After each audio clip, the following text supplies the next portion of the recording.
देश भर में संयुक्त किसान मोर्चा ने फैसला किया था कि हम एक रोष पत्र, ये रोष पत्र है, मांग पत्र नहीं है, ये रोष पत्र हम गवर्नर के माध्यम से पूरे देश में राष्ट्रपति के नाम ये रोष पत्र पहुंचाएंगे।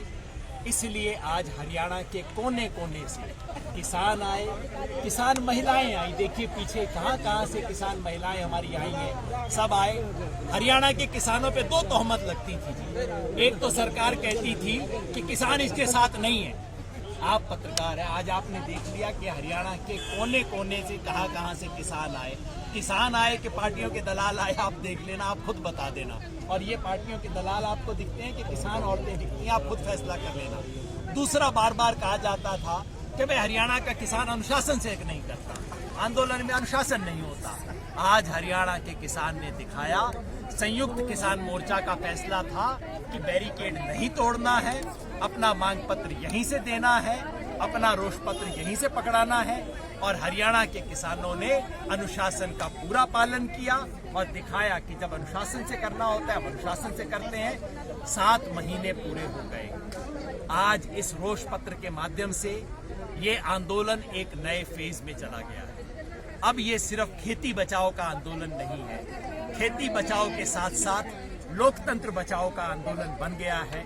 26 जून इमरजेंसी के दिन, जो सारा देश लोकतंत्र को बचाने के दिवस के रूप में मानता है, उस दिवस पे किसानों ने इस देश के बड़े आंदोलन की कमान संभाल ली है। और मैं समझता हूँ ये आंदोलन अब एक नई दिशा में, नई ऊंचाई में चलता जा रहा है। ज्ञापन गवर्नर के माध्यम से राष्ट्रपति को दिया गया है। गवर्नर की तरफ से एडीसी, जो गवर्नर का रिप्रेजेंटेटिव होता है, वो यहाँ पे आया, हमने बुलाया था, वो यहाँ आए और उन्होंने किसानों के लिए ये रिप्रेजेंटेशन लिया, जो गवर्नर के माध्यम से राष्ट्रपति को पहुँचाया जाएगा।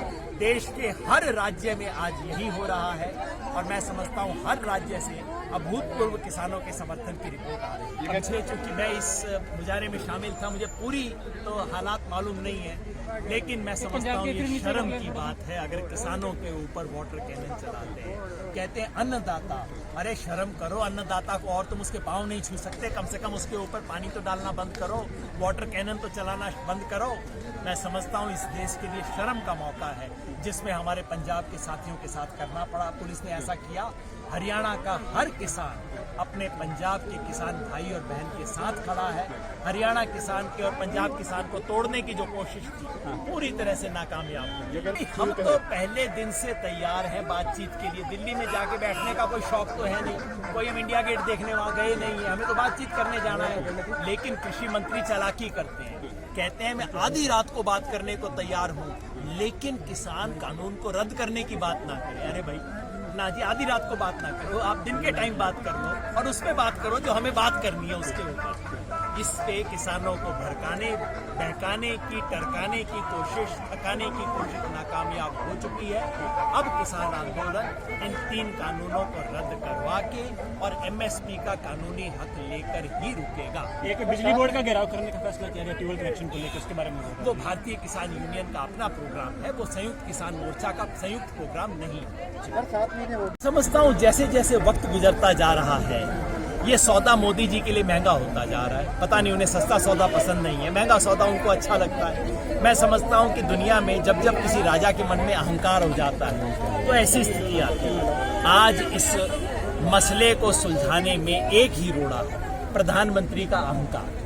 और जब प्रधानमंत्री को इतना अहंकार हो गया तो मैं समझता हूँ अहंकार की तो इलाज करना पड़ेगा।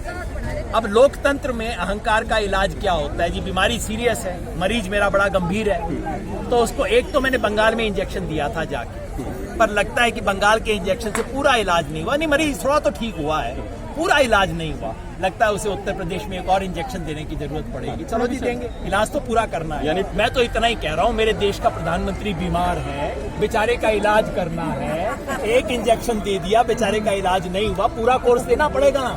तो अगर वो ना मानेगा, बीमारी बेचारे की ठीक नहीं होगी, तो उत्तर प्रदेश में देना पड़ेगा इंजेक्शन। ये तो काम करना पड़ेगा ना। भी मेरे देश का प्रधानमंत्री है, उसकी बीमारी की चिंता हमें बहुत ज्यादा है। बिल्कुल देखिए, सेक्टर 6 में बिजली दफ्तर का घेराव कर रहे हैं। हम चाहते हैं कि हाथ लगा दियो भाई, इमरान के हाथ लगाओ।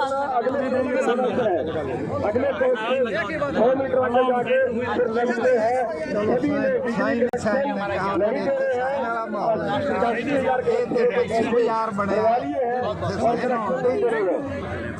बिजली कोई नहीं